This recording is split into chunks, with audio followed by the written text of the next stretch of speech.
Então, continuando, voltando a tomar como base a teoria apresentada pelo professor Afrânio Silva Jardim, ele vislumbra a terceira condição da ação como o interesse de agir.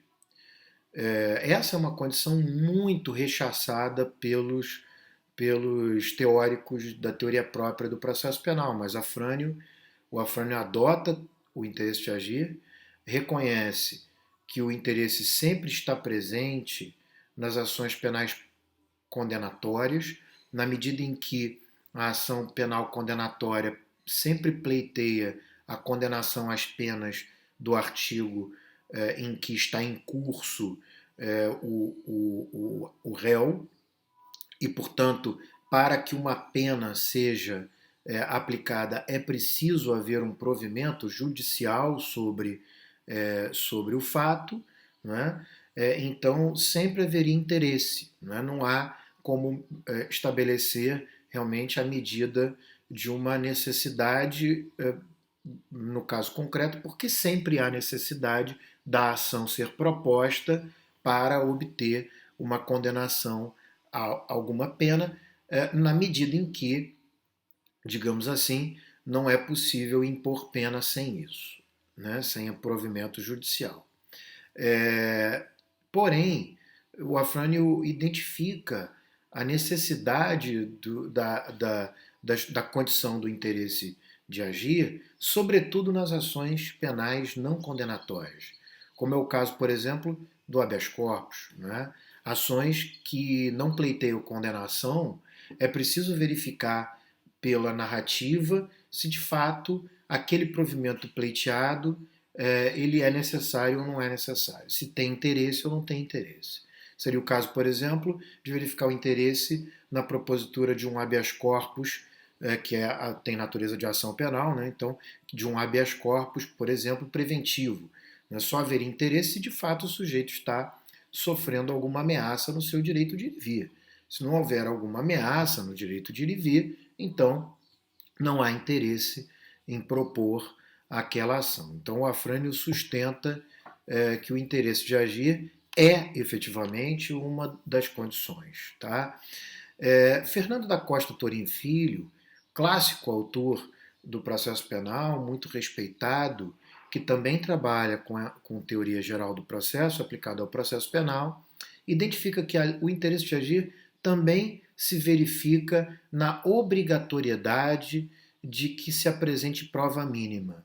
Ou seja, veja, da mesma maneira que a Ada Pellegrini entende que é preciso haver prova mínima, mas ela identifica a exigência de prova mínima lá na possibilidade jurídica, que ela chama de possibilidade jurídica da acusação, o Torinho Filho entende que a obrigatoriedade de apresentação de prova mínima está no interesse, ou seja, só haverá interesse em agir, em propor uma ação penal, se for apresentada prova mínima do fato narrado.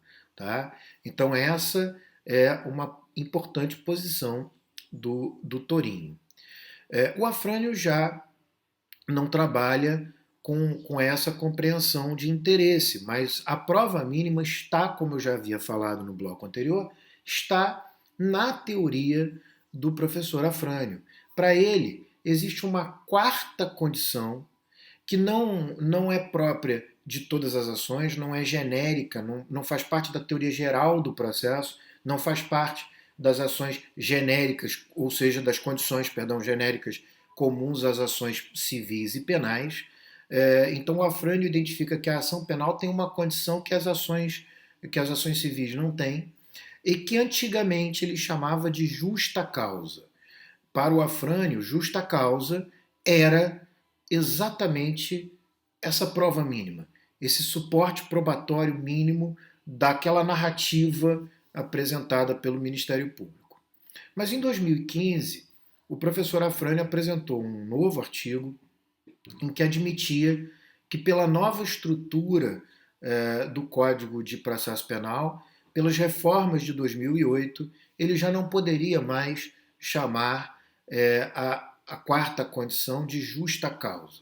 Eu vou explicar em aulas mais à frente o que seria justa causa, mas o Afrânio assume uma posição, portanto, dizendo o seguinte: tá, eu não chamarei mais a quarta condição da ação de justa causa, mas a quarta condição da ação continua existindo e eu vou chamá-la de suporte probatório mínimo. Então, o Afrânio passou a chamar a quarta condição da ação de suporte probatório mínimo, que é autoexplicativo. Então, para o professor Afrânio, uma ação penal, quando é proposta, ela tem que ser amparada, ela tem que ser suportada, fundada em suporte probatório mínimo. Por que mínimo?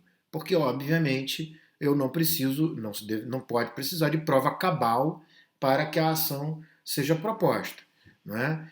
Só é necessário prova cabal para condenação. Aqui eu estou falando de dar início ao processo a partir da propositura da ação e, portanto, nós estamos falando de um suporte probatório mínimo. Tá? Eu quero fazer um parêntese.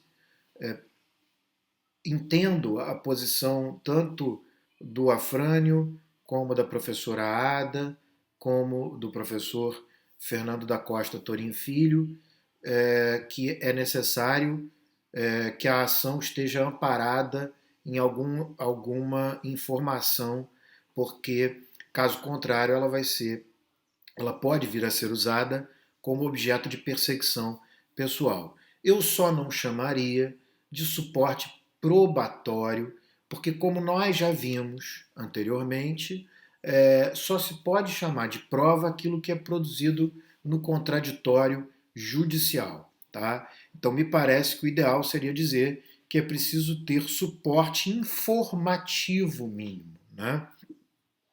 Porque o que é produzido em juízo perante o contraditório é prova, mas o que é coletado na investigação não tem natureza de prova, tem natureza de elemento informativo. Portanto, a ação deve estar, a meu ver, suportada em elementos informativos. Então, o ideal seria chamar de suporte informativo mínimo. Mas como eu estou falando da teoria do professor Afrânio, o Afrânio chama de suporte probatório mínimo. Tá? Então, a quarta condição para o Afrânio é suporte probatório mínimo. E a quinta condição para o professor Afrânio é a chamada originalidade. O professor Afrânio entende que uma ação penal, para ser proposta e recebida e dar início a um processo criminal, ela deve ser original, que significa, em outras palavras, ela não pode ter coisa julgada ou litispendência. Não pode já ter existido uma ação igual, julgando os mesmos fatos, que já tenha sido julgado e transitado em julgado, da mesma forma que também não pode haver uma ação igual que esteja em tramitação ou que esteja simplesmente pendente de julgamento, porque haveria litispendência. Então, o professor Afrânio rompe com uma compreensão clássica de que a inexistência de coisa julgada ou de litispendência é um pressuposto processual, ele rompe com essa compreensão e passa a entender que a inexistência de coisa julgada e de litispendência, para ele, é uma condição para o regular exercício do direito de ação, a qual ele chama de originalidade, e a entende como a quinta condição para o regular exercício do direito de ação. E assim eu termino de expor as 5 condições para o professor Afrânio, com algumas explicações peculiares sobre o entendimento da professora Ada Pellegrini Grinover e do professor Fernando da Costa Torim Filho.